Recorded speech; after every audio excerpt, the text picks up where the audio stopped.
صحابي دی د رسول الله صلی الله علیه وسلم یم د سوا کاله مخکې څوارلس سوه کاله مخکې مسلمانان ته لوی بیت تعلیم او دا یو مشهور صحابي دی، هر سړی پېژني او هر سړي ته یې تعارف و.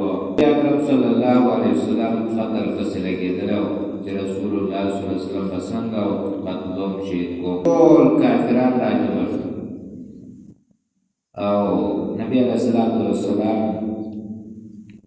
قتل اراده یې وکړه، مشوره یې وکړه، جرګه یې وکړه چې نبی علیه السلام به څوک قتل کړي، د هغه سر مبارک ته څوک راوړي. عمر فاروق رضی الله تعالی عنه وویل چې زه به یې قتل کړم. خلکو ورته وویل عمره همدغه شانې کولی شي، ځکه ستا وس او طاقت شته او د نبي سر ته راوړی شي. عمر توره واخیسته او روان شو. د زهره قبیلې یو کس یې مخې ته ورغی، حضرت سعد بن ابي وقاص رضی الله تعالی عنه. چا بل یو صحابي ښودلی دی. عمر نه یې تپوس وکړو عمره چېرته روان یې؟ عمر وی محمد صلی الله علیه وسلم قتلولو پسې روان.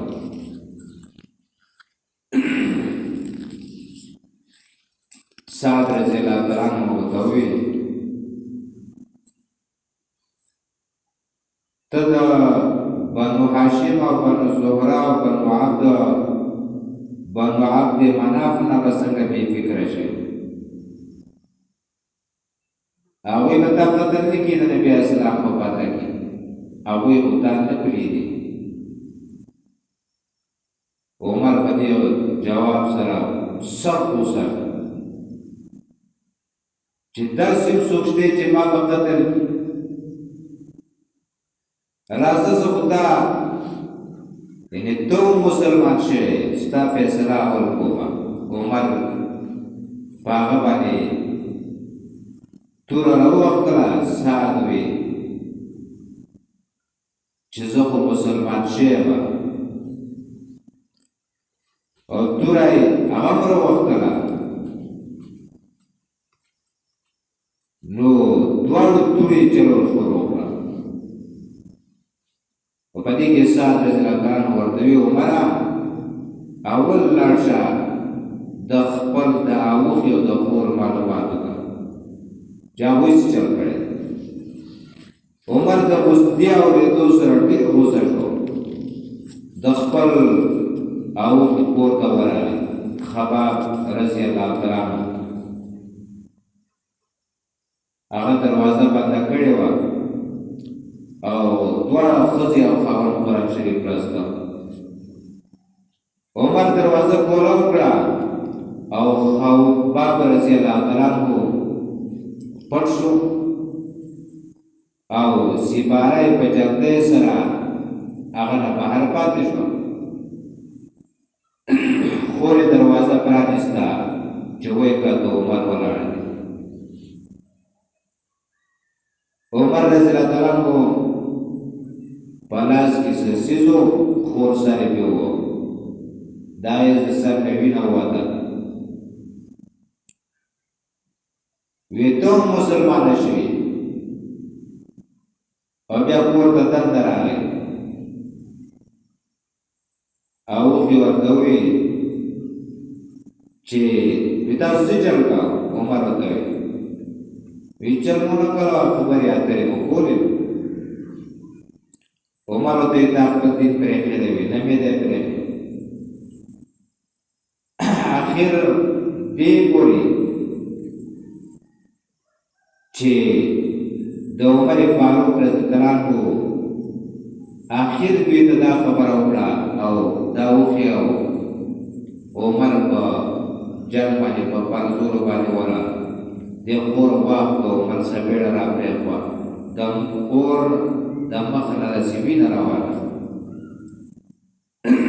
عمر اخري داسې وشوه چې چې خپل اورخې ته یې دا څه وي وایي موږ خبرې اترې کولې خبرې اترې نه وي نور څه وي نو خور یې ورته وي موږ د الله کتاب لوسته او ما ته واوره وایي وایي تا ته نه شو اورولی وی ولې نه شي اورولی وی ځکه ته مسلمان نه یې ته غیر مسلم یې هم مسلمانان یې ته به اول ایمان راوړه عمر فاروق رضی الله عنه بیا غسل وکړو بیا یې هغوی ته دا سبق لږ شروع او شرم ورته هم راغی یاره خور مې ولې ووایه نو چې اودس یې وکړو تیار شو نو سوره طه لوستل یې شروع کړه او دا یې وی انني انا الله لا اله الا انا فاعبدني واقم الصلاه دا اخر پورې دا آیت ولوستل عمر دا واورېده سترګو له اوښکې را روان شو خور یې وی عمره وی زه تا ته یو زیری درکوم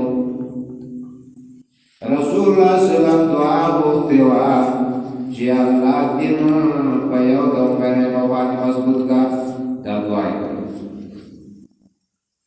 او هغه دعا الله پاکستان په باره کې قبوله کړه د ابوجهل په باره کې قبوله نه شوه عمره ویتا تا ستا اسلام مبارک شه عمر اسلام راوړ ما نبی اسلام خواله بوت او نبی علیه السلام خواته راغی نبی علیه السلام د عمر په ایمان ډېر زیات خوشحاله او داسې خوشحاله شو چې په هغې سره عمر رضی الله عنه روایت کې راغلی اول به صحابه مونځ پټ کاو عمر مسلمان شو مونځ په ډاګه شروع شو اسلام په ډاګه شو ښکاره شو بس مسلمانان ته هغه عمر و چې بیا د دین په باره کې اسلام په باره کې د نبي په برکتیا په باره کې عمر به بیا کوم کومې کارنامې کړې هغه مشهورې دي انشاءالله په خپل ځای به بیا انشاءالله بیان